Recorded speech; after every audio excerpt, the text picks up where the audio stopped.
जय श्री कृष्णा। वक्री ग्रह के विषय में बहुत सारी भ्रांतियां व्याप्त हैं और कई श्रेष्ठ जन भी, विद्वान भी वक्री ग्रहों के फलित करने में चूक जाते हैं। तो हम समझते हैं कि वक्री ग्रह का वास्तविक फल क्या होता है। कई लोग बोलते हैं कि वक्री ग्रह विपरीत फल देते हैं, यानी कि अगर वो उच्च राशि में है तो नीच के फल देंगे और नीच राशि में तो उच्च के फल देंगे, जो कि नितांत गलत है और अनुभव में भी ऐसा देखने में नहीं आता है।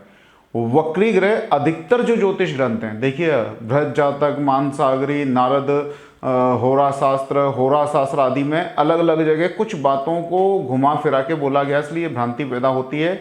लेकिन मेरे अनुभव में और अधिकतम शास्त्रों के अंदर वक्रत्व की जो परिभाषा है, वक्री ग्रहों के जो फलों की जो बात है, वह इस तरह से कही गई है कि वक्री ग्रह महावीर्यवान होते हैं, माने कि बहुत बलशाली होते हैं।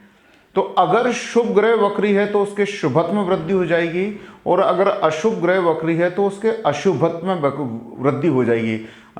वृद्धि का अर्थ है कि वो जो उसके नैसर्गिक जो फल हैं उनको वो बढ़ाकर देने लगेगा। अब बात आती है उच्च के ग्रह और नीच के ग्रह। देखिए, उच्च का जो ग्रह है उसने अपने अंदर शुभत्व को धारण कर लिया है, और वो जो फल अपने शुभ देने वाला था वो अब अधिक मात्रा में देगा। और जो नीच का ग्रह, अब यहां पे समझना, नीच का ग्रह अशुभत्व को धारण कर चुका है।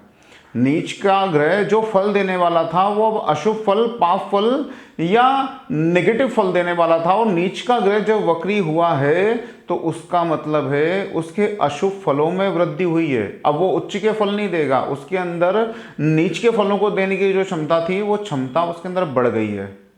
यही बात आती है अस्त ग्रहों के विषय में। अगर अस्त ग्रह वक्री है तो निश्चित रूप से वो अशुभ हो चुका है। अस्त ग्रह वक्री माने अस्त ग्रह फल देने वाला था नेगेटिव, नकारात्मक, अशुभ फल देने वाला था, और वो अस्त होने के साथ साथ वक्री भी हो गया है, तो निश्चित रूप से वो नकारात्मक फल देगा। और यह अधिकतर देखा जाता है शुक्र और बुध के केस में।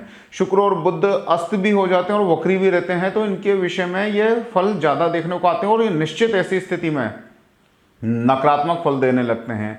तो ये अनुभव गम्य भी है, और अधिकतर ऋषियों ने, ज्योतिष शास्त्रियों ने इस बात को माना भी है। तो आप नीच के ग्रह उच्च फल देंगे अगर वक्री हो गए, और उच्च के ग्रह नीच फल देंगे अगर वक्री हो गए, तो इस मान्यता को छोड़ें और भी अनुभव को एकत्रित करें और फिर सही से प्रेडिक्शन करें, या अपनी जन्म पत्रिका के अंदर सही से इन ग्रहों के फलों को समझें। जय श्री कृष्णा।